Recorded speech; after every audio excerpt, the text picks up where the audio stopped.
नमस्कार, मैं हूं ग्यासुद्दीन लसानी और आप देख रहे हैं बिहार 10x। आज के इस बुलेटिन में हम बात करेंगे बिहार के निवेश के बड़े आंकड़ों को जो बिहार में तकदीर बदलने वाले हैं। साथ ही नजर डालेंगे रोजगार, शिक्षा और सियासत की उन 10 बड़ी खबरों पर जिनका सीधा असर आप पर पड़ता है। तो कमर कस लीजिए क्योंकि बिहार अब रुकने वाला नहीं है। चलिए शुरू करते हैं खबरों का यह महा बुलेटिन बिहार 10x पर।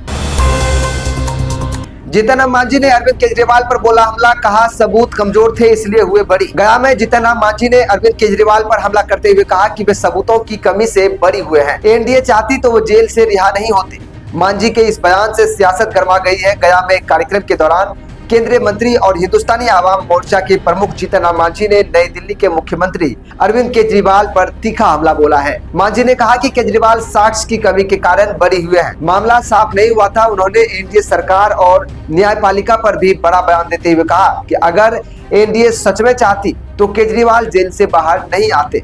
और उनका यह बयान अब राजनीतिक गलियारों में बहस को जन्म दे दिया है, जिसको लेकर विपक्षी दलों में हलचल मच रहा है। बिहार के टीचर्स के लिए गुड न्यूज, प्रमोशन और सैलरी पर सरकार का बड़ा फैसला। बिहार में सरकारी शिक्षकों के लिए खुशखबरी है। नीतीश सरकार ने लगभग एक दशक से सेवारत शिक्षकों को प्रमोशन देने का फैसला किया है। अप्रैल से शिक्षकों के प्रमोशन की प्रक्रिया शुरू होगी। शिक्षा मंत्री सुनील कुमार ने बिहार विधान परिषद में इस संबंध में ऐलान किया कि एमएलसी प्रोफेसर संजय कुमार सिंह ने शिक्षकों को प्रमोशन नहीं मिलने का मामला सदन में उठाया था। जवाब में शिक्षा मंत्री ने कहा कि मौजूदा वित्तीय वर्ष खत्म होने के बाद शिक्षकों के प्रमोशन की प्रक्रिया शुरू हो जाएगी। इधर बिहार में सरकारी स्कूलों के शिक्षकों के तबादले की नीति अप्रैल में लागू होने की संभावना है। शिक्षा विभाग नई नियमावली को तैयार करने में जुटा हुआ है। नियमावली के आधार पर इसी साल जून में बड़े पैमाने पर शिक्षकों के तबादले होने की उम्मीद जताई जा रही है। राज्यकर्मियों के लिए भी गुड न्यूज है कि वित्त मंत्री विजय प्रसाद यादव ने कहा कि कर्मचारियों को फरवरी माह का वेतन होली से पहले मिलेगा। राज्य में नियमित कर्मचारियों की संख्या 7.5 लाख है, यानी 7.5 लाख है। इसके अलावा 5,85,000 शिक्षक प्रधानाध्यापक भी हैं।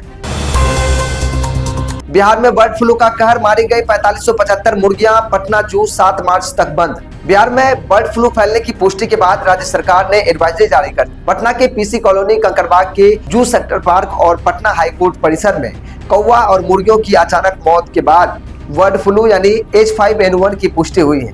बर्ड फ्लू का शक होने पर जांच के लिए नमूने भोपाल भेजे गए थे। रिपोर्ट आने के बाद प्रशासन ने प्रभावित इलाके के 1 किलोमीटर क्षेत्र को संक्रमित घोषित कर दिया है। संक्रमण रोकने के लिए करीब 4575 मुर्गियों को मारा गया। वहीं 9662 अंडे और 530 किलो दाना भी नष्ट किया गया। इसके साथ ही पूरे क्षेत्र में दवा का छिड़काव भी किया गया है। प्रशासन ने लोगों से सतर्क रहने और अफवाहों से बचने की अपील की है। शहर में मृत कौवों और मुर्गियों में बर्ड फ्लू की पुष्टि होने के बाद पटना जू प्रशासन ने जू परिसर को पानी, मिट्टी, ब्लड और अन्य नमूनों को जांच के लिए भोपाल ले भेजा गया था। अब रिपोर्ट आने तक जू में विशेष सतर्कता बरती जा रही है। रेल यात्रियों के लिए गुड न्यूज है। होली पर चलेंगी स्पेशल ट्रेनें, आसानी से मिलेगा कंफर्म टिकट। होली पर्व पर बढ़ती भीड़ को देखते हुए रेलवे ने बिहार, यूपी, बंगाल और राजस्थान के यात्रियों के लिए कई स्पेशल ट्रेनों का ऐलान कर दिया है। कोलकाता, लालकुआं, सहरसा, पूर्णिया, कोट समेत अन्य रूटों पर ट्रेनें चलेंगी। रेलवे ने टाइम टेबल जारी कर दिया है। इन ट्रेनों के चलने से यात्रियों को कंफर्म टिकट मिलने में सुविधा होगी। पूर्व मध्य रेल के सीपीआरओ सरस्वती चंद्र ने बताया कि होली के अवसर पर यात्रियों की अतिरिक्त भीड़ को ध्यान में रखते हुए विशेष ट्रेनों का परिचालन किया जा रहा है। इसी कड़ी में कई अतिरिक्त स्पेशल ट्रेनें चलाई जाएंगी। रेलवे ने यात्रियों से अनुरोध किया है कि वे यात्रा से पहले समय और तिथि की जानकारी अवश्य जांच कर लें। होली पर जहरीली शराब रोकने को बिहार पुलिस की विशेष टीमें गठित, हॉटस्पॉट चिन्हित। होली पर शराब तस्करी रोकने और जहरीली शराब घटनाओं को बचाने के लिए बिहार पुलिस के मद्देनिषेध एवं राज्य व्यापक नियंत्रण ब्यूरो ने सभी जिलों के एसपी को विशेष तौर पर अलर्ट कर दिया है। इसके साथ ही कई विशेष कार्रवाई के लिए मुख्यालय स्तर से 5 टीमों का गठन किया गया है। इन सभी टीमों का नेतृत्व पुलिस अधीक्षक डीएसपी कर रहे हैं। होली से पहले शराब के लिए बदनाम रहे क्षेत्रों को हॉटस्पॉट के रूप में चिन्हित कर दिया गया है। शराब की होम डिलीवरी करने वालों को भी चिन्हित कर पकड़ा जाएगा। पिछले कुछ सालों में जिन क्षेत्रों या जिलों में जहरीली शराब से मौतें हुई हैं, वहां खासकर इन टीमों को भेजा गया है। इनमें दरभंगा, समस्तीपुर, सारण, गोपालगंज, सिवान, गया, औरंगाबाद, नवादा, मुजफ्फरपुर, मोतिहारी, बेतिया, भागलपुर और बांका जैसे जिले शामिल हैं। ओवैसी फैक्टर से बड़ी आरजेडी की टेंशन, राज्यसभा की 5वीं सीट पर फंसा पेच, लालू ने बुलाई अहम बैठक। असदुद्दीन ओवैसी के एआईएम की आंख मिचौली ने राज्यसभा चुनाव के लिए राजद की दुश्वारी कुछ और बढ़ा दी है। विधायकों की संख्या इतनी कम नहीं कि सीधे मैदान से हटने की घोषणा कर दी जाए, लेकिन जीत की गारंटी भी नहीं है। ऐसे में तगड़ी रणनीति आवश्यक हो गई है ताकि राजनीति में कमजोर विपक्ष का ठप्पा न लगे। इस रणनीति के निर्धारण के लिए रविवार को पार्टी सुप्रीमो लालू प्रसाद ने पटना में संसदीय दल की बैठक बुलाई। इसमें सभी सांसदों, विधायकों व विधान पार्षदों के साथ दिग्गज रणनीतिकारों की उपस्थिति रहेगी। बैठक में तय होगा कि 5वीं सीट के लिए प्रत्याशी दिया जाए या नहीं। दावेदारी के लिए सहमति बनाने की स्थिति में योग्य प्रत्याशी के नाम पर विचार विमर्श भी होगा। सूत्र बता रहे हैं कि संसदीय दांवपेच में अनुभवी व्यक्ति ही प्रत्याशी होगा। इसके साथ दूसरी योग्यता उसका समृद्ध होना भी है ताकि हर चुनौती को पार पाया जा सके। इस पैमाने पर अभी दो नाम विशेषकर चर्चा में हैं। दोनों बड़े कारोबारी हैं और उनमें से एक मुस्लिम समाज से हैं। नेपाल के चुनावी बयार में घुल रहा है अमित शाह का सीमांचल प्रवास। पड़ोसी देश के किस पार्टी को मिलेगा इसका फायदा? दोस्तों बता दें, केंद्रीय गृह मंत्री अमित शाह का 3 दिवसीय प्रवास सीमांचल के इतिहास में नया पन्ना है।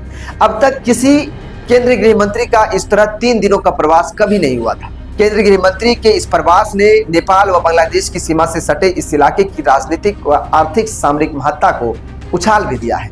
नेपाल की बड़ी सीमा इस इलाके से जुड़ती है और संयोग है कि 5 मार्च को देश की दशा और दशा के लिए लोग वोट डालेंगे। नेपाल से इस इलाके का न केवल रोटी व बेटी का नाता है बल्कि धार्मिक, सांस्कृतिक व गहरा आर्थिक जुड़ाव भी है। बीच में सीमा रहते दोनों पार के लोग एक डोर से जुड़े प्रतीत होते हैं। मित्र राष्ट्र की छवि यहाँ पर हर सीमा पर दिखती है।